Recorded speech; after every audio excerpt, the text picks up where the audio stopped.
Mi propia hija nos empujó de un acantilado, y mientras yo yacía en el suelo, con los huesos rotos y la sangre escurriendo por mi cara, escuché a mi esposo susurrar: «No te muevas, Ana. Finge que estás muerta». Pero lo peor no fue el impacto de la caída de 30 metros. Fue cuando el secreto que nuestra hija guardó por 2 décadas fue revelado. Pero antes de seguir, verifica si ya te suscribiste al canal y escribe en los comentarios: ¿desde dónde estás viendo este video? Nos encanta saber hasta dónde llegan nuestras historias. Nunca imaginé que a mis 58 años estaría fingiendo estar muerta para escapar de mis propios hijos. Durante 35 años construí lo que creía era una familia perfecta. Nuestras mañanas comenzaban con el aroma de café recién hecho y el sonido de las montañas de Oaxaca a lo lejos. Yo enseñaba literatura en la secundaria, mientras Jorge creaba muebles artesanales en su carpintería. Teníamos 2 hijos, Ricardo, nuestro primogénito, carismático y protector, y Alejandra, 5 años menor, siempre reservada y observadora. Los domingos nos reuníamos todos en la mesa que Jorge esculpió con sus propias manos. Ricardo hablaba animadamente sobre sus planes de ser arquitecto, mientras Alejandra jugaba con su comida, evitando el contacto visual. Por la noche, Jorge y yo caminábamos por la playa de Cancún, planeando nuestra jubilación, soñando con los viajes que haríamos cuando los hijos siguieran sus propios caminos. Yo era feliz, o al menos creía serlo. Todo cambió una noche de septiembre hace exactamente 20 años. Ricardo no regresó a casa después de salir con amigos. Esperamos hasta la madrugada, llamando frenéticamente a todos los que conocíamos.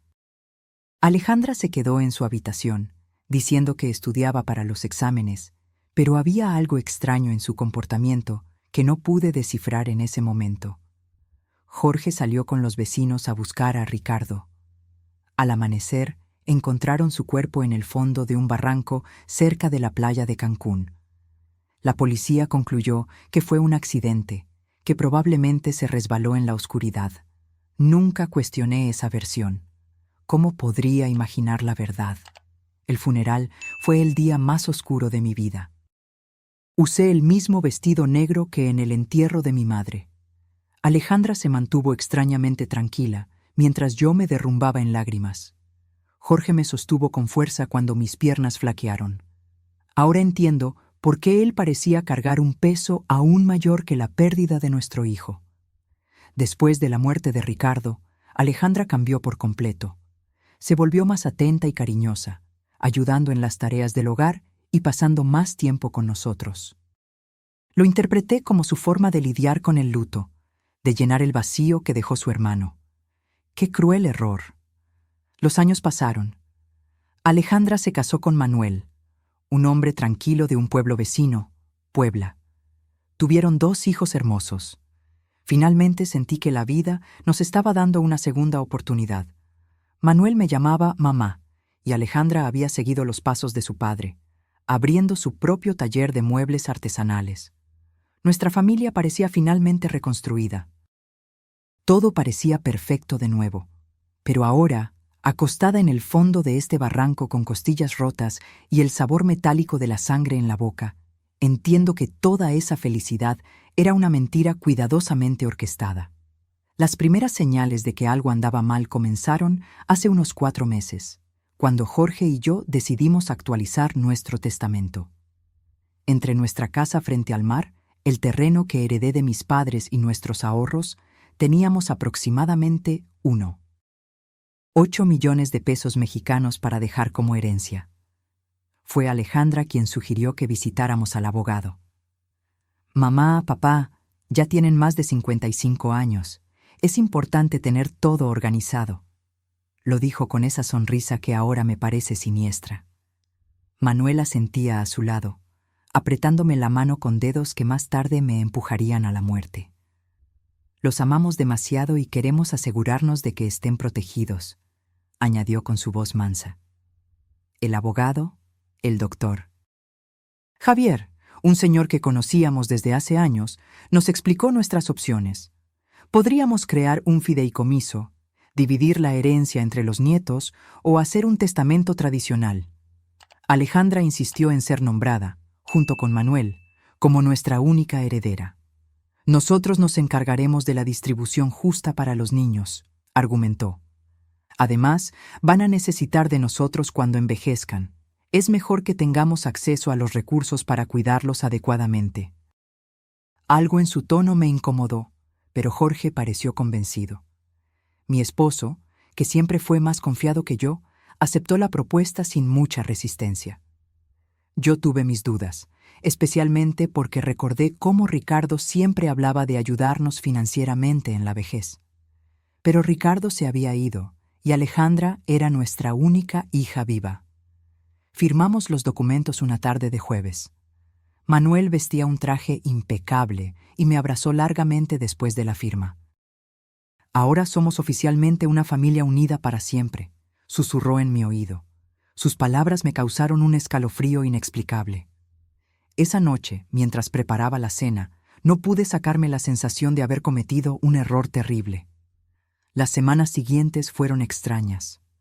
Alejandra y Manuel comenzaron a visitarnos con más frecuencia, pero sus visitas tenían un tono diferente. No venían solo a pasar tiempo con nosotros. Siempre traían sugerencias sobre cómo deberíamos mejorar la casa, qué inversiones hacer o qué seguros de vida contratar. Mamá, deberías pensar en vender esta casa grande y mudarte a un lugar más pequeño, dijo Alejandra mientras examinaba nuestros muebles con ojos calculadores. Podríamos ayudarte a encontrar un apartamento cómodo en el centro de Monterrey. Pero yo amaba nuestra casa. Cada rincón guardaba un recuerdo precioso de nuestros 35 años juntos. La cocina donde preparé miles de comidas, el taller donde Jorge creaba sus obras maestras, el patio donde nuestros hijos y nietos jugaron. No podía imaginar mi vida en otro lugar. Cuando expresé eso, vi un destello de irritación en los ojos de Alejandra que me heló hasta los huesos. «Mamá, estás siendo irracional», dijo en un tono que nunca había usado conmigo. «Esta casa es demasiado grande para 2 personas de su edad. Si se caen por las escaleras o algo sucede, no podremos llegar a tiempo para ayudar». Manuel asintió enérgicamente. «Además, el mantenimiento debe costar una fortuna. Sería mucho más inteligente vender ahora, mientras el mercado inmobiliario está en auge». Jorge comenzó a considerar sus argumentos, pero yo no podía librarme de la sensación de que había algo más detrás de esa presión. Una noche, después de otra de esas conversaciones tensas, le pregunté a Jorge si no le parecía extraño que Alejandra estuviera de repente tan interesada en nuestros asuntos financieros. «Ana, ella solo se preocupa por nosotros», respondió mientras se cepillaba los dientes. «Tal vez deberíamos considerar sus sugerencias. No somos tan jóvenes como antes». Pero vi algo en sus ojos, una sombra de duda que él no quería reconocer. Ahora sé que Jorge ya tenía sus sospechas, que ya comenzaba a atar cabos que yo ni siquiera sabía que existían. Las cosas empeoraron cuando Alejandra sugirió que le diéramos un poder notarial sobre nuestras finanzas. «Es solo por precaución», explicó mientras Manuel preparaba té en nuestra cocina como si ya fuera dueño del lugar. «Si uno de ustedes se enferma o tiene un problema de salud, podemos gestionar sus asuntos sin complicaciones legales». La forma en que lo dijo, tan naturalmente, casi me convenció. Pero había algo en su insistencia que me ponía nerviosa. No pude dormir esa noche. Me quedé despierta mirando el techo, escuchando la respiración de Jorge a mi lado, tratando de entender por qué me sentía tan inquieta. Al día siguiente, decidí llamar a mi hermana Sofía para pedirle consejo. Sofía siempre fue más perspicaz que yo, más desconfiada de las intenciones de la gente. Cuando le conté sobre la presión de Alejandra, se quedó en silencio por un largo momento. «Ana», finalmente dijo, «¿no te parece extraño que Alejandra esté tan ansiosa por controlar tu dinero? Quiero decir, ella tiene su propio negocio. Está bien financieramente. ¿Por qué necesitaría tanto control sobre tus finanzas?» Sus palabras me golpearon como una bofetada. Tenía razón. Alejandra nunca mostró problemas financieros, nunca pidió dinero prestado, Nunca dio señales de necesitar nuestra ayuda financiera. Esa tarde, cuando Alejandra apareció para otra de sus conversaciones sobre nuestro futuro, decidí confrontarla directamente. «Hija», comencé mientras estábamos sentadas en el porche, «¿por qué es tan importante para ti tener control sobre nuestros asuntos financieros? Tu padre y yo todavía estamos lúcidos». Su reacción fue inmediata y reveladora. Su rostro se endureció y, por un momento, vi algo en sus ojos que me recordó a otra persona, algo frío y calculador que nunca había notado antes. «Mamá, no se trata de control», respondió con voz tensa. «Se trata de amor, cuidado y responsabilidad familiar». Pero la forma en que pronunció responsabilidad familiar sonó más como una amenaza que como una expresión de afecto. Manuel, que se había mantenido en silencio hasta entonces, intervino con su voz tranquila, pero firme. «Ana, solo queremos lo mejor para ustedes. Es doloroso verlos preocuparse por cosas que podríamos resolver fácilmente». Esa noche, después de que se fueron, Jorge y yo tuvimos nuestra primera discusión seria en años. Él pensó que yo estaba siendo paranoica, que estaba buscando problemas donde no existían. Yo insistí en que algo no estaba bien, que el comportamiento de nuestra hija había cambiado demasiado. «Jorge», dije mientras lavábamos los platos, «¿te acuerdas de cómo era Alejandra antes de que Ricardo muriera? Era diferente, más distante, más... no sé explicarlo, pero había algo en ella que me asustaba». Mi esposo dejó de secar el plato que tenía en sus manos y me miró fijamente. En sus ojos vi algo que no había visto antes: reconocimiento. «Ana», dijo con voz muy baja, «hay cosas sobre la muerte de Ricardo que nunca te conté». Mi corazón comenzó a latir tan fuerte que pensé que se me saldría del pecho. Las palabras de Jorge me golpearon como un rayo. «¿Qué hay sobre la muerte de Ricardo?», pregunté con voz temblorosa.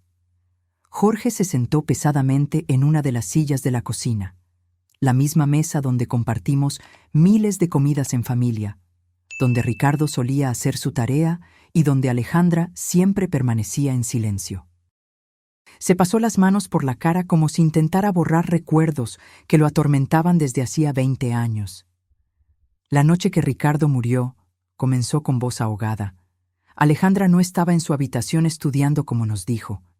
La vi salir de la casa alrededor de las 8. La seguí porque algo en su actitud me preocupó. Andaba muy extraña en esos días, más agresiva, más resentida».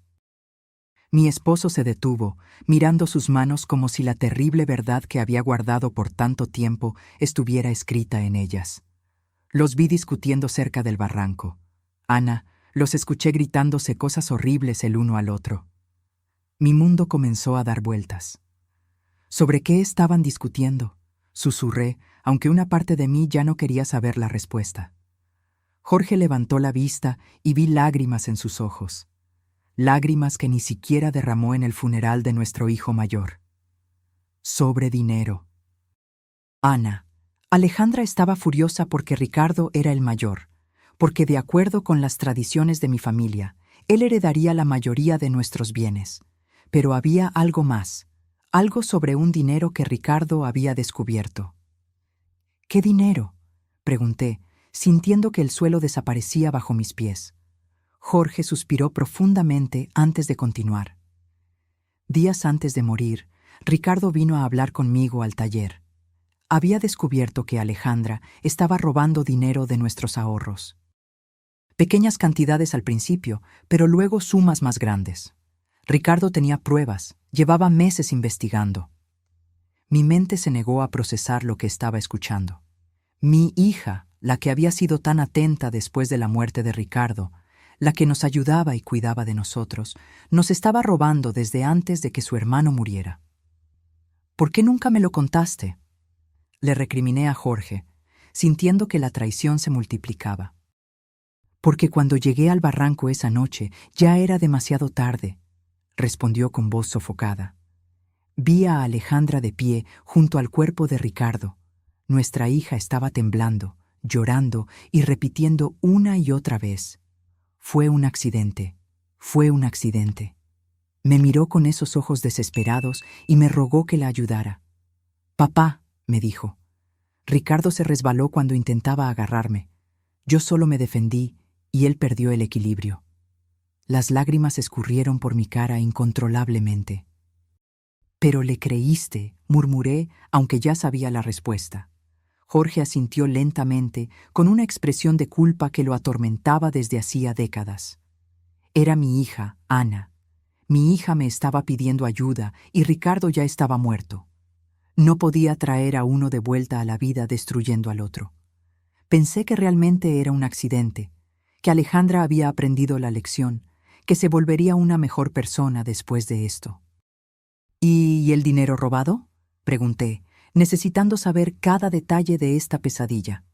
Nunca, respondió. De hecho, siguió tomando pequeñas cantidades que yo fingía no notar, porque confrontarla significaría admitir que encubrí un asesinato. Me volví su cómplice, Ana. Cada vez que me quedaba en silencio, cada vez que fingía no ver las cuentas bancarias disminuir, me volvía más cómplice. La terrible realidad comenzó a tomar forma en mi mente. Es por eso que está tan interesada en controlar nuestras finanzas ahora, murmuré. No es porque le importemos, es porque quiere terminar lo que empezó hace 20 años. Jorge asintió gravemente. Y hay algo más, Ana, algo que descubrí hace un par de semanas. ¿Qué más podría haber?, pregunté, sintiendo que mi corazón no soportaba más revelaciones. Jorge fue a su escritorio y tomó unos papeles que había escondido bajo otros documentos. Estuve investigando discretamente las finanzas de Alejandra. Su taller no va tan bien como ella quiere que creamos. De hecho, está al borde de la quiebra. Le debe más de 400,000 pesos mexicanos a varios bancos y proveedores. Los papeles temblaron en mis manos mientras leía los números. Alejandra no era la empresaria exitosa que fingía ser. Era una persona desesperada que vivía de mentiras y dinero robado durante décadas. ¿Manuel sabe de todo esto?, pregunté, recordando su sonrisa tranquila y sus cálidos abrazos. Estoy seguro de que sí, respondió Jorge. Noté cómo dirige las conversaciones cuando hablan de nuestro dinero, cómo hace preguntas específicas sobre nuestros ahorros, el valor de la casa, nuestras pólizas de seguro. No son preguntas inocentes, Ana. Son preguntas de alguien que está calculando exactamente cuánto vale nuestra muerte. Esa frase me heló hasta los huesos. Nuestra muerte, repetí en un susurro. Fue la primera vez que consideré que Alejandra podría querer hacernos daño físico. Hasta ese momento, pensé que solo quería robarnos o engañarnos. Pero si había causado la muerte de su propio hermano por dinero, ¿qué le impediría matar a sus padres por la misma razón? Jorge, dije, agarrando sus manos. Tenemos que ir a la policía. Tenemos que contarles la verdad sobre Ricardo y sobre lo que está pasando ahora. Pero mi esposo negó con la cabeza con una mirada de desamparo que me rompió el corazón. ¿Con qué pruebas, Ana? Soy cómplice de encubrir un homicidio. Si hablo ahora, también iré a la cárcel. Y además, ¿quién le va a creer a un hombre de 60 años que guardó este secreto por 20 años? Tenía razón. ¿Entonces solo esperamos que nos mate como hizo con Ricardo? Vamos a ser muy cuidadosos, dijo Jorge, tratando de sonar más confiado de lo que realmente estaba. Vamos a encontrar la manera de protegernos, de reunir pruebas para... Pero sus palabras fueron interrumpidas por el sonido del teléfono. Era Alejandra. «Hola, mamá», dijo con esa voz dulce que ahora me sonaba siniestra. Manuel y yo estuvimos pensando, y creemos que sería hermoso celebrar su 35º aniversario de bodas con algo especial. ¿Qué tal si los llevamos a ese mirador en la Sierra Madre Oriental el próximo fin de semana? Podríamos hacer una caminata en familia, tomar fotos y pasar un día perfecto juntos. Mi sangre se heló. Miré a Jorge, que había escuchado la conversación y tenía la misma mirada de terror en su cara. Es una idea muy dulce, hija, logré responder con voz temblorosa. Pero déjanos pensarlo y te devolvemos la llamada mañana. Después de colgar, Jorge y yo nos miramos en silencio, sabiendo que acabábamos de recibir una invitación a nuestra propia ejecución. El mirador, murmuré. Nos va a llevar al mirador para matarnos y hacerlo parecer un accidente. Jorge asintió gravemente. Esa noche no dormimos un minuto, abrazados en nuestra cama, planeando cómo podríamos salvarnos de nuestra propia hija. Los días siguientes fueron una pesadilla de terror y disimulo. Jorge y yo tuvimos que actuar como si nada hubiera pasado cuando Alejandra y Manuel vinieron a visitarnos, sonriendo cuando hablaban del viaje al mirador, asintiendo cuando nos contaban emocionados que pasarían tiempo con nosotros. Pero por dentro, cada fibra de mi ser gritaba de miedo. Sabía que estaba mirando a los ojos de los responsables de la muerte de mi hijo mayor y que ahora planeaban hacer lo mismo conmigo y con mi esposo. Manuel llegó la tarde del jueves con una mochila nueva y esa sonrisa tranquila que ahora parecía la máscara de un sociópata. «Ana, querida», dijo, abrazándome con esos brazos que pronto me empujarían a la muerte. Compré algunos suministros para nuestra aventura en el mirador. Agua, frutas, sándwiches, todo lo que necesitaremos para el picnic. Me mostró el contenido de la mochila como si fuera un niño emocionado, pero yo solo podía pensar en cómo cada uno de esos artículos podría ser usado para encubrir nuestro asesinato. También traje mi nueva cámara, añadió, exhibiendo una cámara digital cara. Quiero capturar cada momento de este día especial. Serán fotos que guardaremos para siempre. La ironía de sus palabras me dio náuseas. La única foto que él tomaría sería de nuestros cuerpos rotos en el fondo de algún barranco, si es que alguien nos encontraba. Alejandra apareció cargando equipo de senderismo de aspecto nuevo. «Papá», le dijo a Jorge con entusiasmo fingido, «compré todo el equipo necesario para una caminata segura. Cuerdas, linternas, kit de primeros auxilios». Cada palabra que salía de su boca sonaba como una burla cruel. Equipo de seguridad para planear nuestros asesinatos. La perversidad de la situación me mareó. ¿No es un poco peligroso para personas de nuestra edad?, pregunté, intentando sonar casual mientras buscaba cualquier excusa para cancelar el viaje. Alejandra acarició mi mejilla con esa falsa ternura que me revolvía el estómago. «Es por eso que elegimos un sendero muy fácil y seguro», aseguró. «Es una caminata que hasta los niños pueden hacer. Además, Manuel y yo estaremos allí para cuidar de ustedes en todo momento». Sí, estarían allí para cuidar de nosotros hasta el momento exacto en que decidieran empujarnos de un acantilado. Esa noche, cuando finalmente se fueron, Jorge y yo nos sentamos en nuestro porche, temblando, no solo por el frío de la noche, sino por el terror absoluto que habíamos contenido durante horas. «No podemos ir», dije, agarrando sus manos. «Vamos a inventar alguna excusa». «Si no vamos», respondió Jorge con voz grave, «encontrarán otra manera de matarnos. Tal vez algo que parezca aún más accidental, como un incendio en la casa o un asalto que salió mal. Al menos en el mirador, sabemos lo que van a intentar hacer». Sus palabras tenían una lógica terrible, pero no me consolaban en lo más mínimo. «Entonces, ¿qué sugieres?», pregunté, desesperada por encontrar alguna solución que salvara nuestras vidas.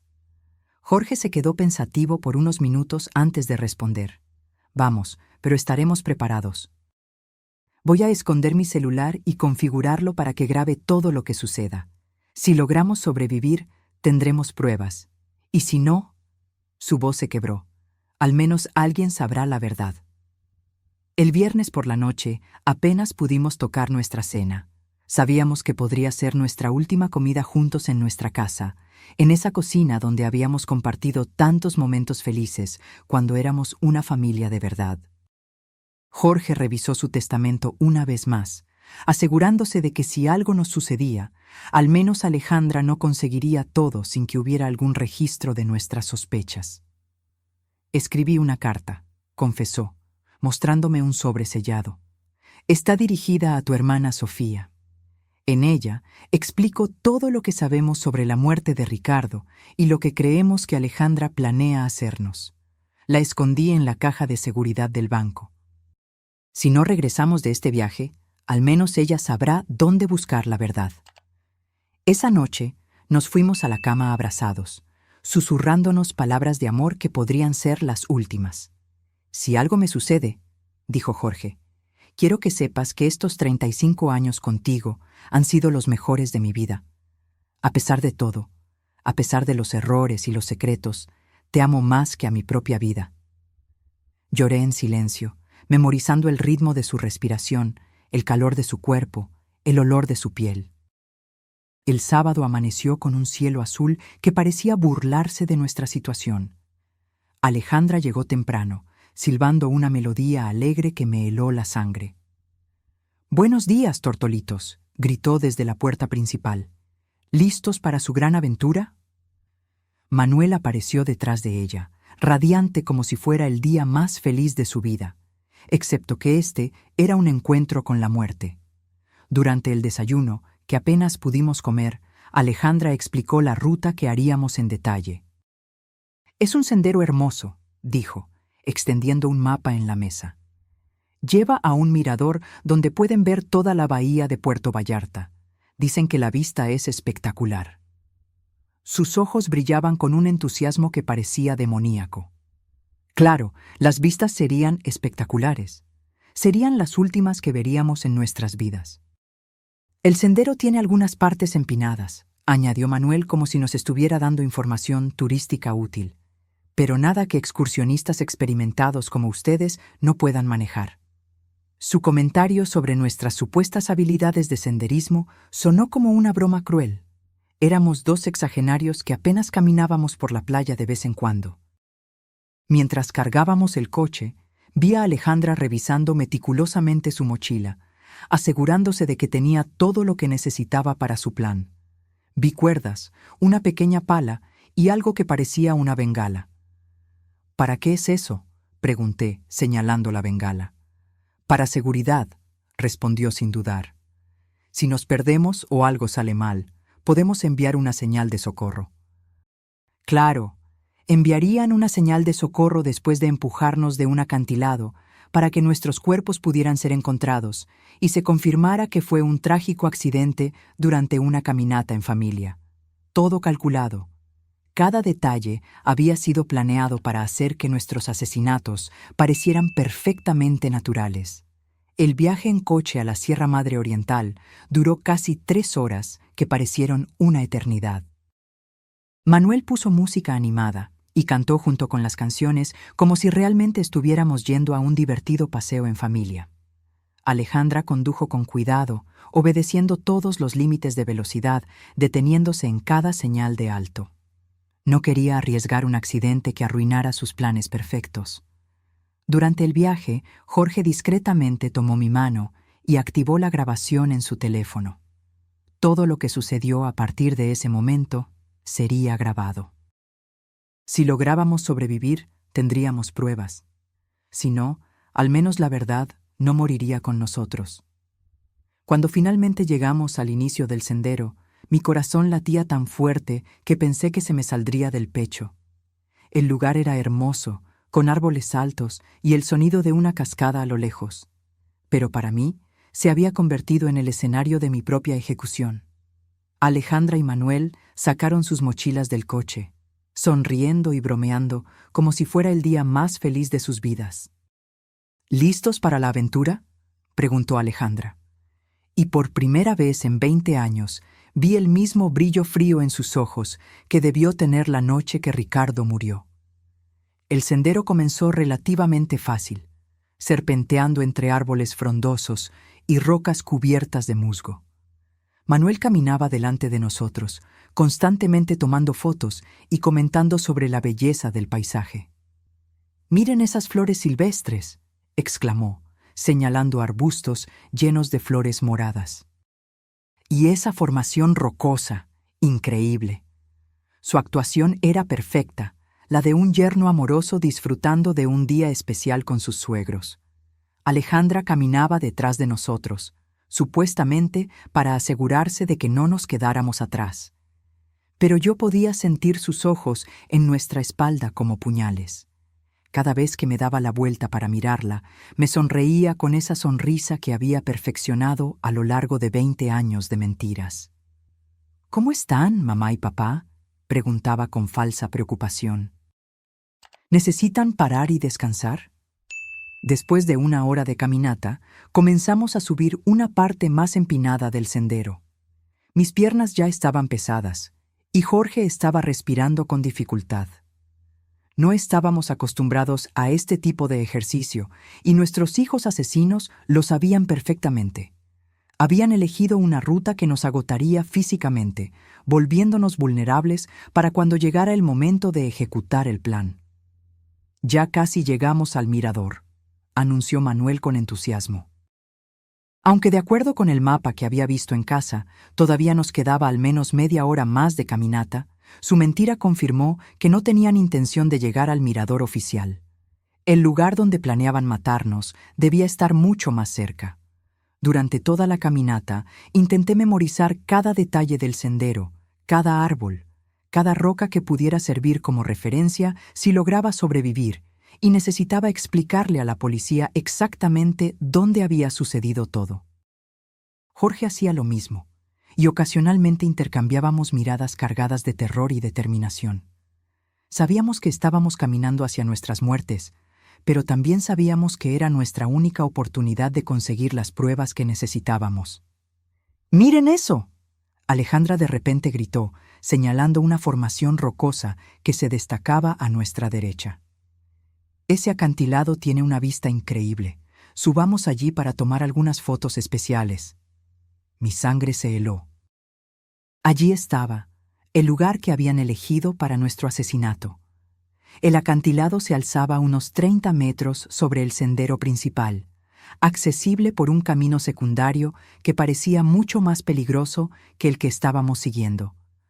Las rocas estaban sueltas, había menos árboles a los que agarrarse en caso de tropezar, y desde la cima se podía ver un precipicio que caía en un barranco profundo lleno de rocas afiladas. «No sé si es una buena idea», dije, intentando sonar casual. «Ese sendero parece bastante peligroso para personas de nuestra edad». Pero Manuel ya había comenzado a caminar hacia la bifurcación, cargando su mochila llena de equipo de seguridad que yo sabía que no usaría para salvarnos. «Vamos, Ana», dijo con esa voz persuasiva que usaba cuando quería convencerme de algo. «Solo tomará unos minutos. Además, Alejandra tiene razón. Las fotos desde allí arriba serán espectaculares». La forma en que dijo «espectaculares» me hizo temblar. Serían espectaculares para quien las viera después como evidencia de nuestro accidente. Jorge apretó mi mano discretamente, recordándome que su teléfono estaba grabando todo. Teníamos que seguir. Teníamos que ir hasta el final para conseguir las pruebas que necesitábamos. Si nos negábamos ahora, simplemente encontrarían otra oportunidad, otro lugar, otra excusa para matarnos. La subida al acantilado fue agotadora. Las rocas sueltas se deslizaban bajo nuestros pies, y más de una vez casi me caigo. Pero lo más aterrador fue darme cuenta de cuán perfecto era este lugar para un asesinato. Si alguien tropezaba accidentalmente y caía desde la cima, no habría forma de sobrevivir. Y lo más importante, no habría testigos. «Ya casi llegamos», gritó Alejandra desde arriba, donde ya había llegado con la agilidad de alguien que había planeado esta ruta con cuidado. Manuel la siguió, y luego nos ayudó a Jorge y a mí a completar los últimos metros de la subida. Sus manos en mis brazos se sintieron como las garras de un depredador. El mirador era de hecho espectacular. Desde allí podíamos ver todo el valle, las montañas a lo lejos y el mar brillando en el horizonte.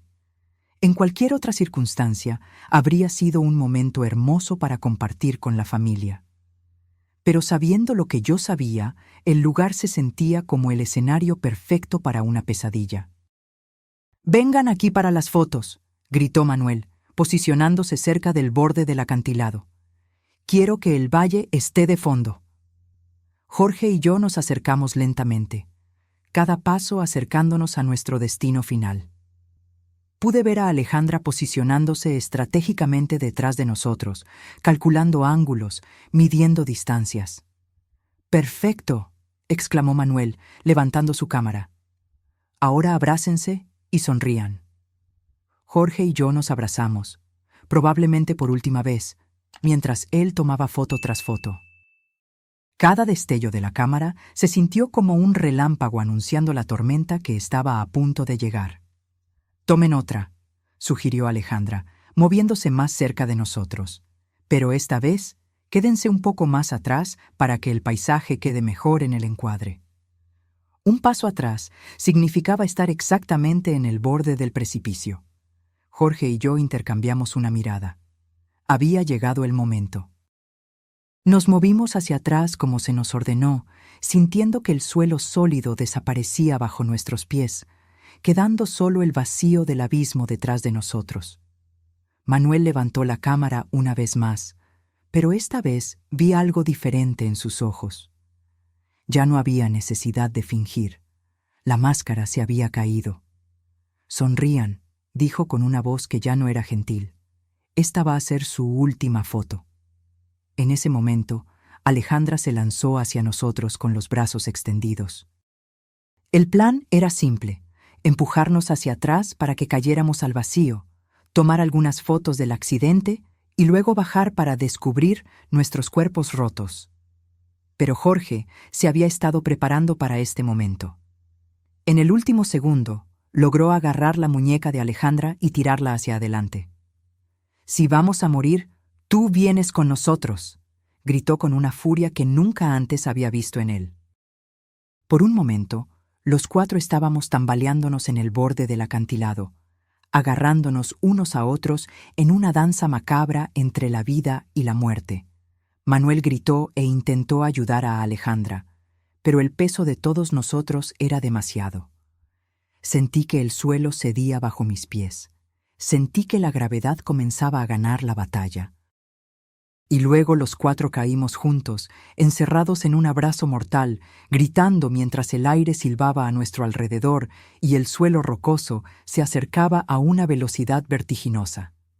En esos segundos que duraron una eternidad, pensé en Ricardo, en cómo se debió sentir cuando Alejandra lo empujó al barranco hace 20 años.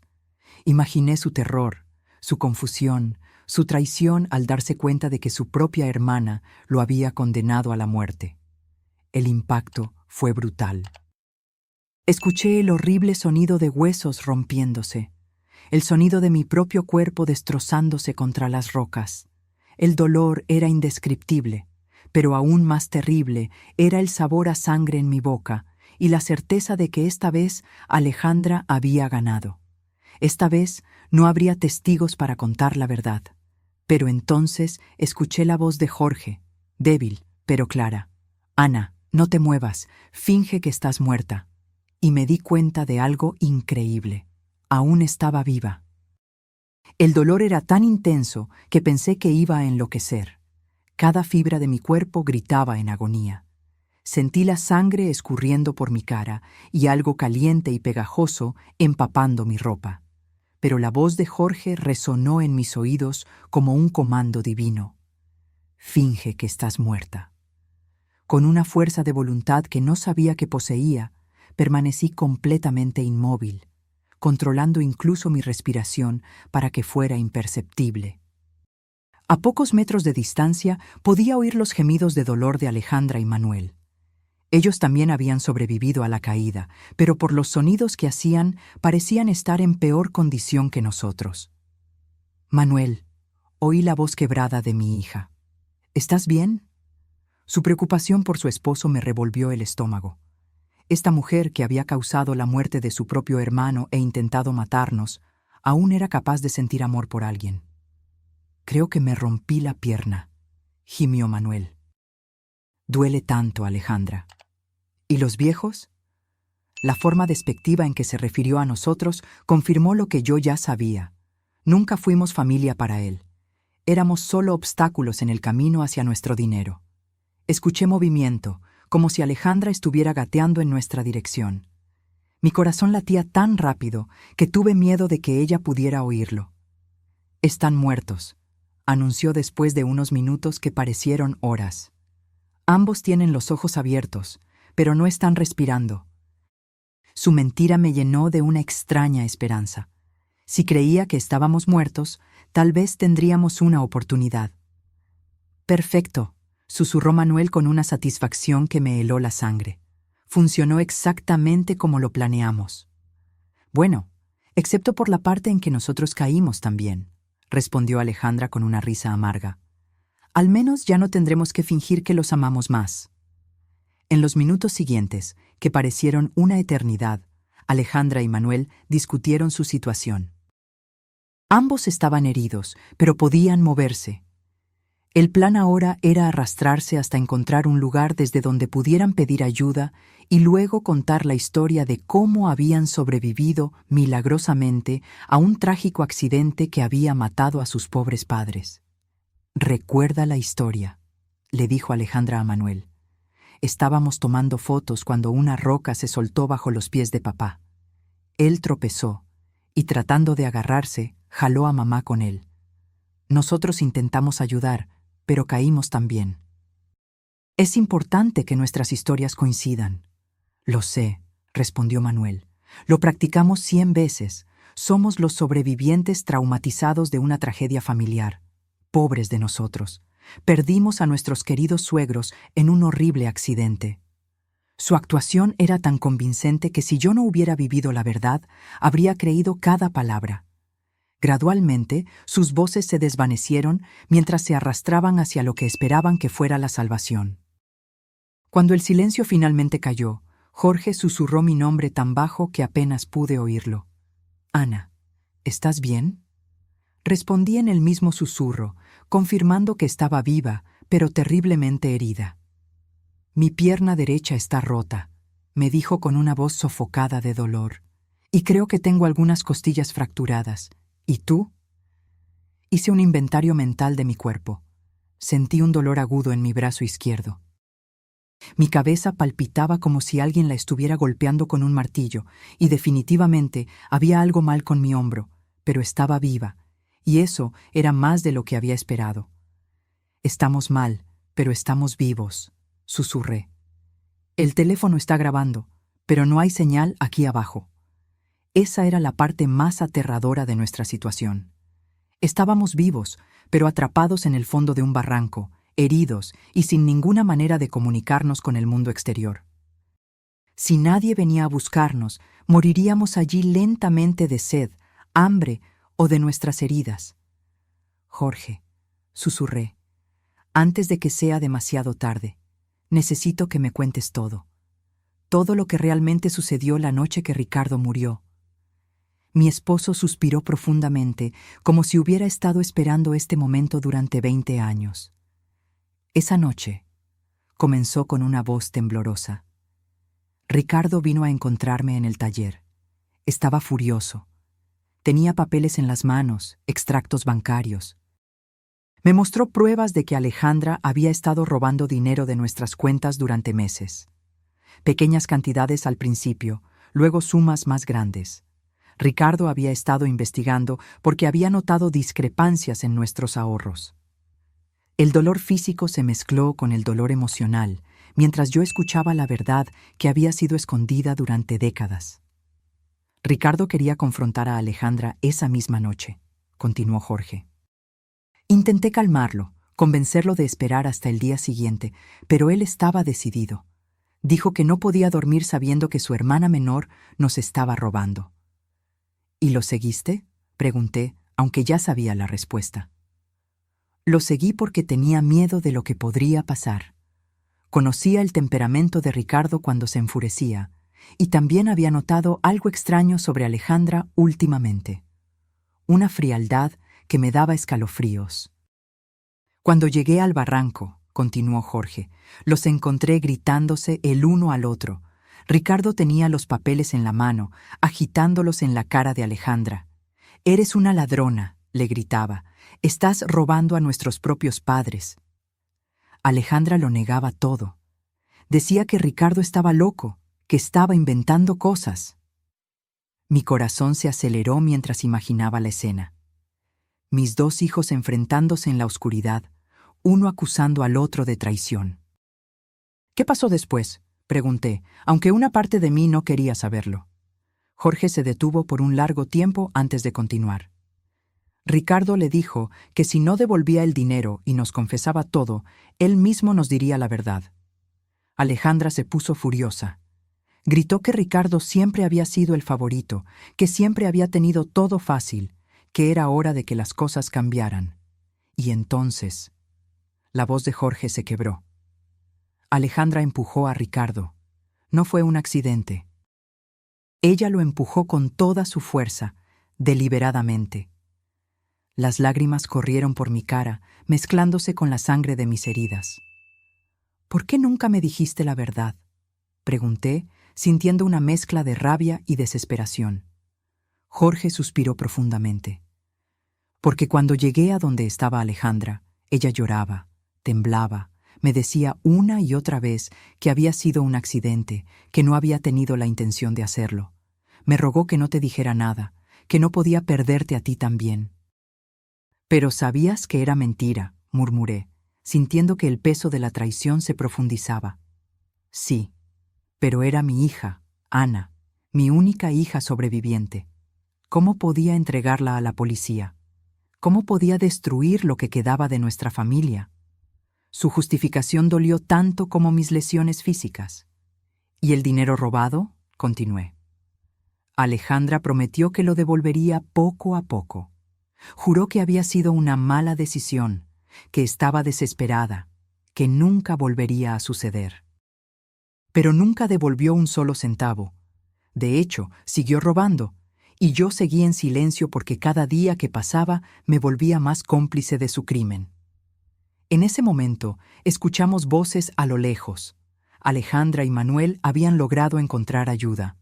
Pronto, los equipos de rescate estarían aquí, y nuestros hijos asesinos interpretarían el papel de sus vidas, los sobrevivientes traumatizados de una tragedia familiar. Las voces se hicieron cada vez más cercanas, acompañadas por el sonido de helicópteros sobrevolando el área. El equipo de rescate había llegado, y con ellos vino el momento más crucial de nuestras vidas. Jorge y yo teníamos que tomar una decisión en cuestión de minutos. ¿Deberíamos seguir fingiendo que estábamos muertos hasta que encontráramos la oportunidad perfecta para revelar la verdad? ¿O arriesgarnos a ser rescatados junto con nuestros asesinos?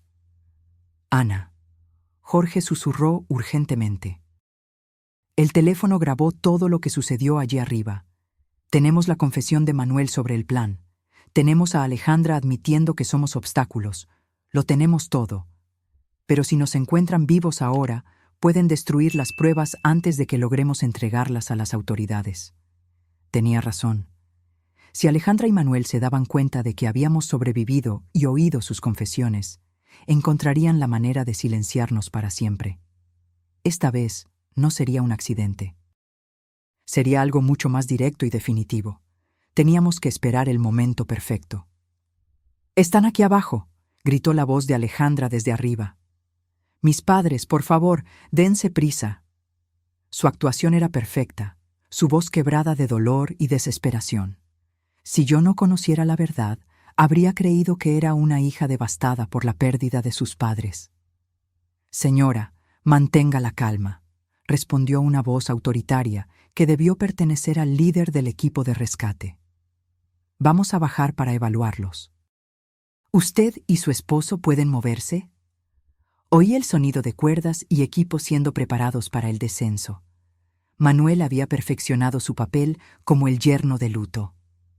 «No puedo creer que esto haya pasado», sollozó. «Estábamos tomando fotos, tan felices. Todo sucedió tan rápido. Una roca se soltó y ellos cayeron». Cada palabra era una puñalada en mi corazón porque yo sabía que él repetiría esas mismas mentiras a la policía, a los medios, a cualquiera que quisiera escuchar su versión de los eventos. Los socorristas comenzaron a bajar. Podía oír sus voces acercándose, el sonido de las botas contra la roca, el tintineo del equipo. Jorge discretamente me apretó la mano, recordándome que teníamos que mantener la actuación, sin importar lo que sucediera. «¡Están aquí!», gritó uno de los socorristas al encontrarnos. «Tenemos a 2 personas en el fondo del barranco». Se acercó a nosotros y comenzó a examinarnos. Mantuve mis ojos cerrados y mi respiración tan superficial que era casi imperceptible. Sentí sus manos buscando un pulso en mi cuello, su oído cerca de mi boca, tratando de detectar la respiración. «Este todavía tiene pulso débil», anunció, refiriéndose a Jorge. «¿La mujer? No estoy seguro. Necesito al equipo médico aquí abajo de inmediato». Mi corazón se aceleró. El plan estaba funcionando. Creerían que Jorge estaba al borde de la muerte, pero aún vivo, mientras yo estaría lo suficientemente cerca de la muerte como para no ser una amenaza inmediata. En los minutos siguientes, que parecieron horas, los paramédicos trabajaron en nosotros. Sentí que me ponían una máscara de oxígeno, revisaban mis heridas y me sujetaban a una camilla. Todo el tiempo, tuve que luchar contra cada instinto de mi cuerpo que me gritaba que abriera los ojos, que pidiera ayuda, que dejara de fingir. «El hombre está estable, pero en estado crítico», oí a uno de los paramédicos informar por la radio. «La mujer está en estado muy grave, pulso casi imperceptible. Necesitamos transportarlos al hospital inmediatamente». Perfecto. Nos llevarían al hospital, donde tendríamos la oportunidad de hablar con las autoridades sin que Alejandra y Manuel pudieran silenciarnos. Durante la subida en las camillas, pude oír los sollozos de Alejandra y las palabras de consuelo que los socorristas le ofrecían a ella y a Manuel. «Fuiste tan valiente por sobrevivir a esto», le dijo alguien. «Es un milagro que estés relativamente bien». Si supieran que el verdadero milagro era que Jorge y yo estábamos vivos para contar la verdad. En el helicóptero médico, mientras volábamos hacia el hospital, podía sentir la presencia de Jorge en la camilla a mi lado. Los paramédicos estaban enfocados en mantenerlo estable, y por sus conversaciones entendí que él estaba en estado crítico. Sus lesiones eran más serias que las mías, y por un momento terrible, temí que él pudiera morir antes de que tuviéramos la oportunidad de revelar la verdad. «Señora», oí a uno de los paramédicos decirme, «si puede oírme, aguante. Estaremos en el hospital en unos minutos». Su voz era amable, llena de una compasión genuina que contrastaba dramáticamente con la falsedad que yo había estado oyendo de mi propia familia. Cuando llegamos al hospital en Ciudad de México, el caos fue inmediato. Médicos y enfermeras corrían de un lado a otro, gritando órdenes médicas que yo no entendía. Fui llevada directamente a una sala de emergencias, donde comenzaron a trabajar en mis lesiones.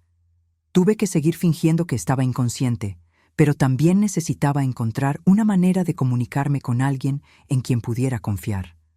«Doctora», oí a una enfermera decir, «los signos vitales de ella son extraños. El pulso es más fuerte de lo que esperaríamos para alguien en su supuesta condición». Mi corazón dio un brinco. Me habían descubierto. Yo era tan mala actriz que mi propio cuerpo me estaba traicionando. «Sucede a veces en casos de trauma extremo», la médica respondió. «El cuerpo tiene formas misteriosas de aferrarse a la vida. Vamos a mantener un control estricto. Las próximas horas serán cruciales». Alejandra hizo un sonido que supuestamente era un sollozo de dolor, pero para mí sonó como un suspiro de alivio. «¿Podemos verlos?», preguntó Manuel. «Solo por unos minutos. Necesitamos despedirnos en caso de que algo suceda». La médica asintió, y pronto oí pasos acercándose a mi cama. Era el momento más peligroso de todos. Tenía que convencer a mis asesinos de que estaba realmente muriendo. Sentí la presencia de Alejandra junto a mi cama. Su mano tocó la mía, y todo lo que pude hacer fue no retirar mi mano de inmediato. «Mamá», susurró, «si puedes oírme, quiero que sepas que te amo. Siento mucho que esto haya sucedido». Sus palabras eran miel envenenada, dulce en la superficie, pero mortal en su esencia. Manuel se acercó desde el otro lado. «Ana, querida», murmuró, «has sido como una madre para mí. Nunca te olvidaremos». Mentira. La única razón por la que no me olvidarían era porque tendrían que vivir con el conocimiento de que me habían asesinado. Pero entonces Alejandra se inclinó más cerca de mi oído y susurró algo que me heló la sangre. Espero que hayas aprendido la lección, mamá. Nunca debiste haber hecho tantas preguntas sobre nuestras finanzas. Algunas verdades es mejor dejarlas enterradas, igual que a Ricardo. En ese momento, supe que nuestro plan había funcionado. Alejandra acababa de confesar, y aunque yo no tenía cómo grabar, había una enfermera en la habitación que había oído cada palabra. El susurro de Alejandra resonó en mis oídos como una confesión directa de su culpabilidad. Ella había mencionado a Ricardo. Había admitido que algunas verdades debían permanecer enterradas. Y lo más importante, había reconocido que nuestras preguntas sobre finanzas habían sido la razón de nuestro accidente. Pero yo necesitaba más que eso. Necesitaba una confesión completa que no pudiera ser malinterpretada o negada después. La enfermera que había oído el comentario, una joven llamada María, de acuerdo con su identificación, había dejado de revisar los monitores. Vi a través de mis párpados semicerrados cómo sus ojos se abrían de par en par con sorpresa y horror. Ella había oído algo que no debía haber oído, y su expresión me dijo que entendía las implicaciones de esas palabras perfectamente. «¿Qué dijiste sobre Ricardo?», susurró Manuel, obviamente sorprendido por la mención del hermano muerto. Alejandra se tensó, dándose cuenta de que había hablado de más. «Nada», murmuró. «Solo quise decir... Bueno, mamá siempre se preguntó qué sucedió realmente esa noche». «Creo que ya no importa», respondió Manuel, pero su voz estaba cargada de tensión. Pero importaba. Y Manuel era lo suficientemente inteligente como para darse cuenta de que su esposa había cometido un error. «Alejandra», le dijo con voz tensa, «vámonos. Los médicos necesitan espacio para trabajar». Pude sentir la tensión entre ellos, la comprensión mutua de que habían hablado de más en el lugar equivocado. Después de que se fueron, la enfermera María se acercó a mi cama. «Señora», susurró tan bajo que apenas pude oírla. «Sé que puede oírme. Lo que acabo de oír no es normal. Si está en peligro, necesita decírmelo de alguna manera». Su voz tenía una urgencia que me llenó de esperanza. Alguien más había empezado a sospechar. Muy lentamente, casi imperceptiblemente, moví mi dedo índice. Fue el movimiento más pequeño posible, pero María lo notó de inmediato. «Dios mío», susurró, «está fingiendo estar inconsciente». Moví mi dedo de nuevo, esta vez 2 veces. «Escuche», dijo, inclinándose aún más cerca. «Voy a fingir que estoy revisando sus monitores. Si está en peligro por culpa de esas personas que acaban de salir, mueva su dedo 3 veces». Sin dudarlo, moví mi dedo 3 veces. María jadeó. «¿Ellos le hicieron esto a usted?». 3 movimientos más. La enfermera se alejó de mi cama y fingió revisar mi vía intravenosa mientras procesaba lo que acababa de descubrir. Pude ver en su expresión que estaba lidiando con la decisión de qué hacer. Finalmente, se acercó a mí de nuevo. «Voy a hablar con la médica a cargo», susurró. «Pero necesito que siga fingiendo hasta que podamos protegerla. ¿Entiende?». Moví mi dedo una vez. Los siguientes minutos fueron agonizantes. María salió de la habitación y me quedé sola, esperando y rezando para que ella creyera mi historia y tomara las acciones correctas. Finalmente, oí pasos acercándose. Era María acompañada por una mujer mayor que debía ser la médica jefa y, sorprendentemente, 2 policías. «Señora», la médica dijo con voz baja. La enfermera María me contó sobre su situación. «Si puede oírme, necesitamos que sepa que ahora está segura. Los policías están aquí para protegerla». Una ola de alivio tan intensa casi rompió mi actuación. «¿Puede abrir los ojos?», preguntó uno de los policías. Lentamente, muy lentamente, abrí mis ojos. La luz del hospital me cegó por un momento, pero gradualmente pude enfocarme en las caras preocupadas que me rodeaban. «Gracias a Dios», murmuró María. «Pensé que me estaba volviendo loca». Señora, dijo el policía, un hombre de mediana edad con una expresión seria. Soy el detective Martínez. Entendemos que puede estar en una situación muy peligrosa. ¿Puede decirnos qué sucedió realmente en esa montaña? Mi voz salió como un susurro ronco después de horas fingiendo estar inconsciente. Mi hija y su esposo nos empujaron. Las horas siguientes fueron un torbellino de declaraciones, grabaciones y revelaciones. Le conté al detective Martínez todo lo que sabía. La muerte de Ricardo, los robos de Alejandra, la presión para cambiar nuestro testamento y finalmente el plan para asesinarnos en la montaña. Pero la cosa más importante era la grabación en el teléfono de Jorge. ¿Su esposo tiene pruebas grabadas?, preguntó el detective, con los ojos brillando. Sí, respondí. Todo está en su teléfono. Las confesiones, los planes, todo. El detective inmediatamente fue a la habitación donde Jorge estaba siendo tratado. Jorge había recuperado la conciencia poco después de mí, y cuando el detective le explicó la situación, él entregó su teléfono sin dudar. Aquí está todo, dijo con una voz débil pero firme. 20 años de mentiras y la verdad sobre lo que sucedió hoy. Mientras los técnicos de la policía analizaban la grabación, Alejandra y Manuel permanecieron en la sala de espera, interpretando su papel como miembros de la familia devastados para otros visitantes del hospital. No tenían idea de que su actuación cuidadosa estaba a punto de terminar para siempre. La grabación es clara, anunció el detective después de una hora. Tenemos confesiones explícitas sobre el asesinato de Ricardo, admisiones sobre robar dinero y pruebas directas de intento de asesinato premeditado contra ustedes dos. Es más que suficiente para arrestarlos. ¿Pero van a arrestarlos aquí?, pregunté, preocupada por nuestra seguridad. Si se dan cuenta de que estamos vivos y hablando. El detective asintió, entendiendo mi preocupación. Ya tenemos policías en posición. Tan pronto como tengamos la orden de arresto firmada, los detendremos. Mientras tanto, ustedes dos están bajo protección policial. La ironía de la situación no se me escapó. Alejandra y Manuel estaban allí abajo, probablemente hablando con familiares de otros pacientes, recibiendo condolencias por nuestras muertes, planeando cómo lidiar con nuestro funeral y herencia. No tenían idea de que en las habitaciones del piso de arriba del hospital estábamos desmantelando su mundo de mentiras cuidadosamente construido.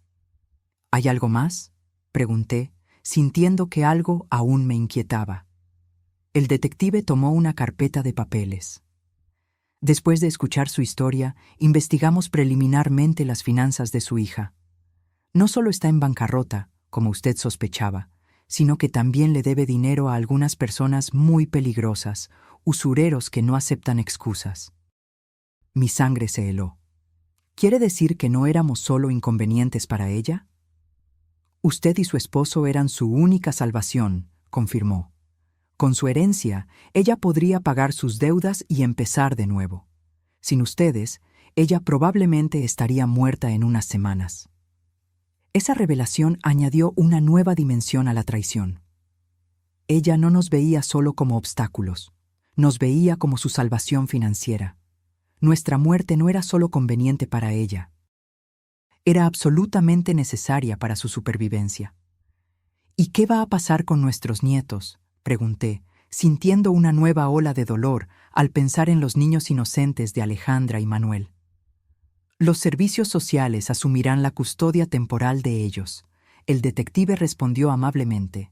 Pero, por lo que entiendo, usted podría solicitar la tutela tan pronto como se recupere de sus lesiones. La idea de criar a los hijos de nuestros propios asesinos era abrumadora, pero también era la única manera de asegurar que algo bueno saldría de esta pesadilla. Esos niños eran inocentes y merecían una oportunidad de crecer en un hogar donde el amor era real, no fingido. Es hora, anunció el detective cuando un policía entró en la habitación con papeles en las manos. Las órdenes están firmadas. Vamos a arrestarlos ahora.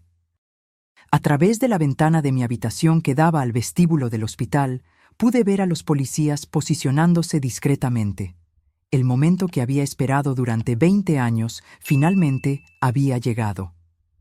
Alejandra y Manuel, oí la voz firme del policía a cargo. Están arrestados por el asesinato de Ricardo y por el intento de asesinato de Ana y Jorge.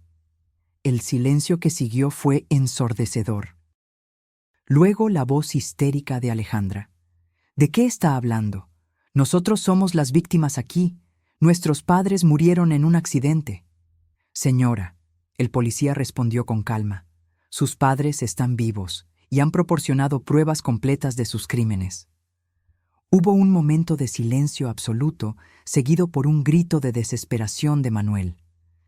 Eso es imposible. Nosotros los vimos morir. Estaban muertos. Su confesión involuntaria fue capturada por las grabadoras de la policía, añadiendo otra pieza de evidencia al caso. Por la radio, oí a Alejandra comenzar a culpar a Manuel. Todo fue idea de él. Yo no quería hacer nada de esto. Él me obligó. Y Manuel, en su desesperación, gritó. Tú fuiste quien sugirió el acantilado. Tú planeaste todo esto desde el principio. En cuestión de minutos, la alianza que había durado por años se desmoronó mientras cada uno intentaba salvar su propia piel. El detective Martínez regresó a mi habitación 1 hora después con una expresión de satisfacción mezclada con tristeza. Están arrestados y de camino a la comisaría, informó. Ambos están tratando de culpar al otro, lo que solo fortalece nuestro caso. Pero hay algo más que necesito decirle. ¿Qué más?, pregunté, aunque no estaba segura de si mi corazón aguantaba más revelaciones. Durante el arresto, encontramos esto en el bolso de su hija, dijo, mostrándome una pequeña grabadora digital. Aparentemente, ella había estado grabando las conversaciones con usted y con su esposo en las últimas semanas, probablemente buscando pruebas de que ustedes sospechaban de algo. Mi sangre se heló. ¿Qué significa eso? El detective suspiró. Significa que ella sabía que ustedes estaban empezando a descubrir la verdad. El viaje a la sierra no fue una decisión espontánea, fue una respuesta directa a sus sospechas. En una de las grabaciones, se puede oír claramente a Manuel diciéndole a ella, necesitamos actuar rápido antes de que ellos vayan a la policía. La profundidad de la planificación y la frialdad del cálculo me dejaron sin aliento.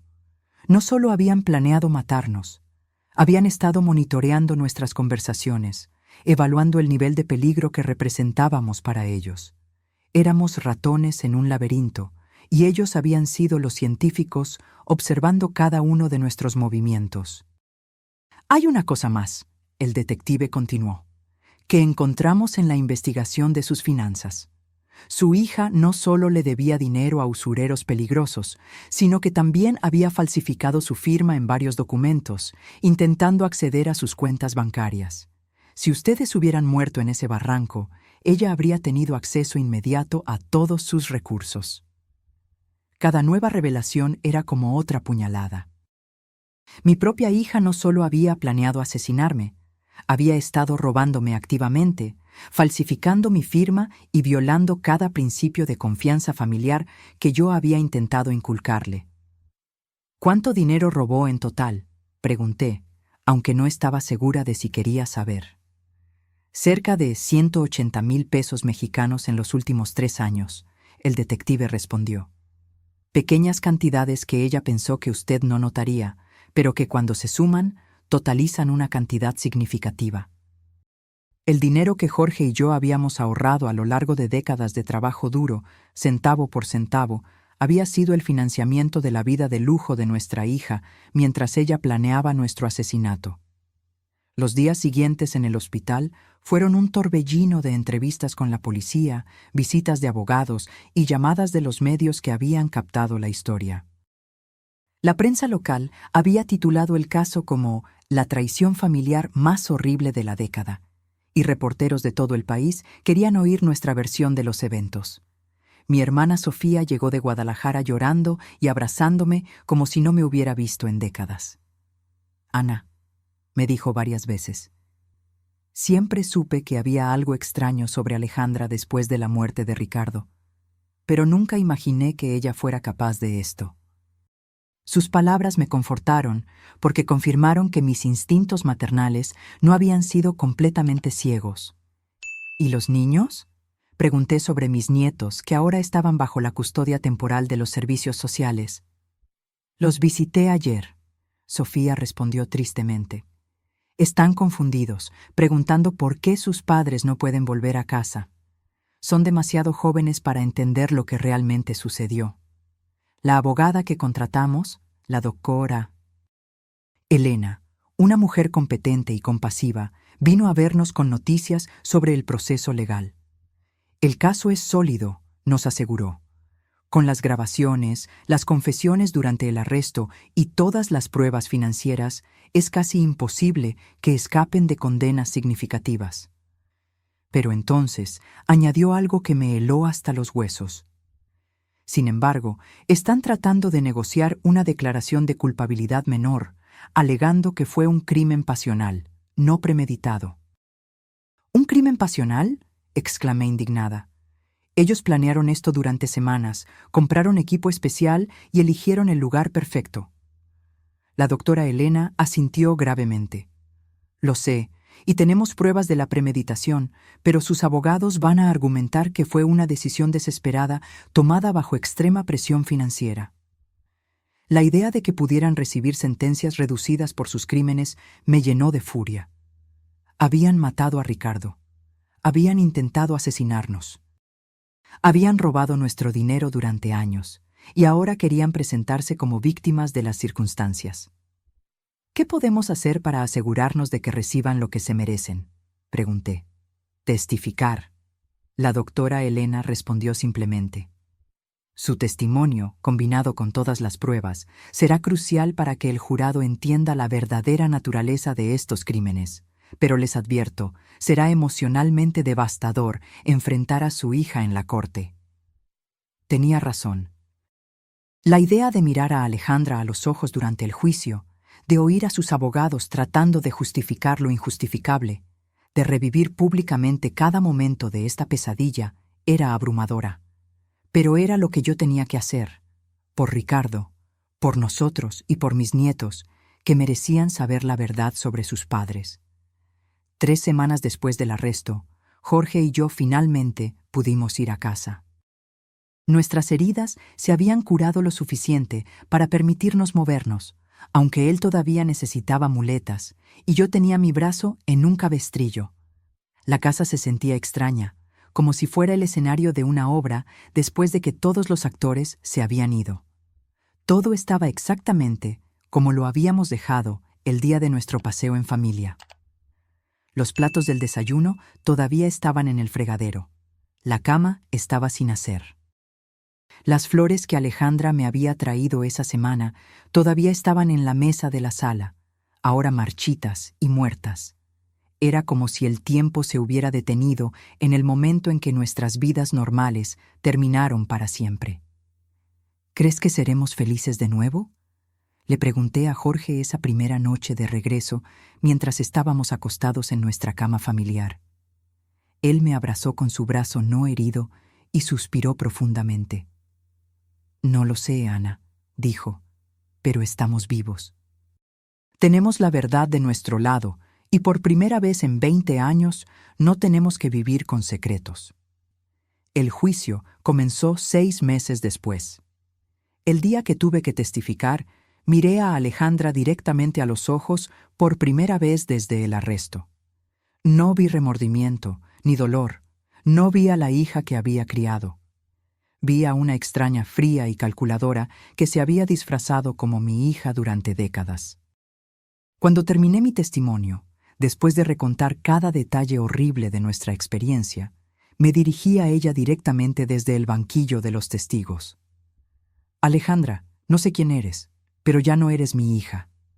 Mi hija murió la noche que mataste a Ricardo, y lo que ha vivido en su lugar durante 20 años es un monstruo que yo, sin saberlo, ayudé a crear.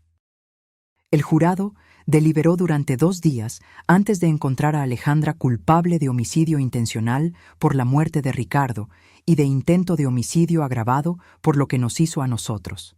Manuel recibió la misma condena como cómplice. Ambos fueron sentenciados a 30 años de prisión sin derecho a libertad condicional anticipada. Ahora, un año después, Jorge y yo iniciamos el proceso de adopción formal de nuestros nietos. Son niños hermosos e inocentes que merecen una oportunidad de crecer sabiendo lo que es el amor verdadero, no el amor manipulador y tóxico que recibieron de sus padres biológicos. Todas las noches, cuando los acuesto, les cuento historias sobre el tío Ricardo, el tío que nunca conocieron. Les cuento sobre su bondad, su honestidad, su sueño de ser arquitecto y construir casas para familias felices. Les cuento cómo era valiente y cómo intentó proteger a los que amaba, incluso cuando eso lo puso en peligro. No les cuento sobre la traición, sobre la caída, sobre el impacto que le quitó la vida. Son demasiado jóvenes para cargar con esa carga. Tal vez un día, cuando sean mayores, les cuente toda la verdad. Pero por ahora, quiero que crezcan sin el peso del legado sombrío de sus padres. Todavía me despierto por la noche a veces, sudando y gritando, reviviendo el momento de la caída. Jorge también tiene pesadillas. Nos abrazamos en la oscuridad, recordándonos el uno al otro que estamos vivos, que sobrevivimos, que la verdad finalmente salió a la luz. Decidimos vender la casa. Hay demasiados recuerdos aquí, tanto buenos como horribles.